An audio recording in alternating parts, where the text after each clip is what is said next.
খুব সুন্দর একটি দিন কাটালাম আমার জীবনে। কারণ আমার বাবা এসেছিল আমার বাসায়। ২ টা দিন আব্বুর সাথে অনেক বেশি সুন্দর একটি সময় কাটিয়েছি। চলেন তাহলে ভিডিওটি শুরু করি। আশা করি ভিডিওটি আপনাদের ভালো লাগবে। হ্যালো এভরিওয়ান, আসসালামু আলাইকুম। কেমন আছেন আপনারা সবাই? আমার বাবা যেহেতু ডায়াবেটিসের রোগী, এই কারণে তারা সকালবেলা হাঁটতে হয়, তাই আব্বুকে নিয়ে চলে গেলাম সকালবেলা হাঁটার জন্য। আর যেহেতু শেখ জামাল আমার বাড়ির খুব কাছে, এখানে হাঁটার জন্য খুব সুন্দর স্পেস, আর এদিকে অনেক রকমের শাকসবজি সবকিছুই পাওয়া যায়। এখানে খুব সুন্দর বাজার বসে। তাই বাপ মেয়ে মিলে চলে গেলাম, যে একটু হেঁটেও আসলাম আর টুকটাক কিছু বাজার করে আসলাম। আর হঠাৎ করেই ফেরার পথেই অনেক বেশি বৃষ্টি শুরু হয়ে গেল।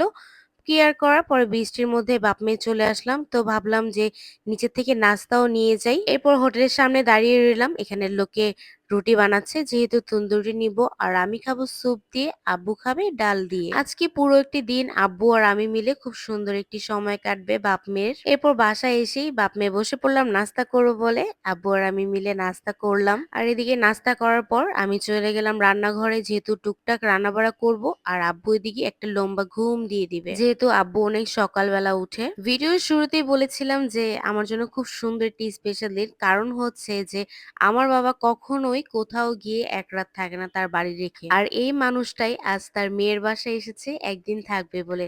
আমার বাবা একদিন এসে আমার বাসায় ছিল, আমার যে এত পরিমাণ ভালো লেগেছে তা বলে বোঝানো যাবে না।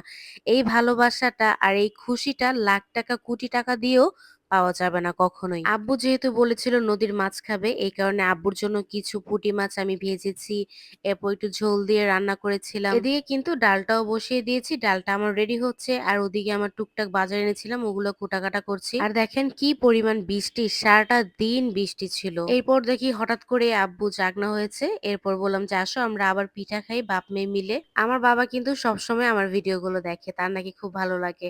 আর আব্বু বারবার বলতেছিল যে আমি ভিডিওতে দেখেছি ওই জায়গার পিঠাই খাবো।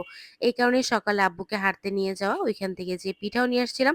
যেহেতু অনেক সকালে এনেছে, আব্বু নাস্তা করেছে তাই আর খাইনি। এরপর 11টার দিকে আব্বু ঘুম থেকে উঠছে, এরপর আব্বু আর আমি মিলে একটু পিঠা খেলাম। ওদিকেও মাছগুলো কেটে নিলাম, যেহেতু অনেক সময় হয়েছে। এখানে একটু মাংসও বসাইছিলাম, মাংস হচ্ছে। আব্বু আসছে, এতে আমি এত বেশি খুশি। আমি কি রান্না করব আমি নিজেই ভুলে গেছি। মানে আমি ওরকম কিছু রান্না করেও খাওয়াইতে পারিনি আমার বাপটাকে। এত পরিমাণ খুশি হয়েছিলাম, আমার লাইফে আমি কখনোই মনে হয় এত খুশি হইনি। এদিকে আব্বুরও বলতেছিলাম যে তুমি কি খাবে বলো আমাকে। আব্বু বলে আমি কিছু খাবো না, আমি চলে যাব, তুমি কষ্ট করে রান্না করো না। আব্বু তো ভাবে তার মেয়ে এখনো সেই পিচ্চি আছে, রান্নাই মনে হয় করতে পারে না। আসলেই তাই, বাবা মার চোখে কখনোই ছেলেমেয়েরা কিন্তু বড় হয় না, তারা সব সময় ছোটই থেকে যায়।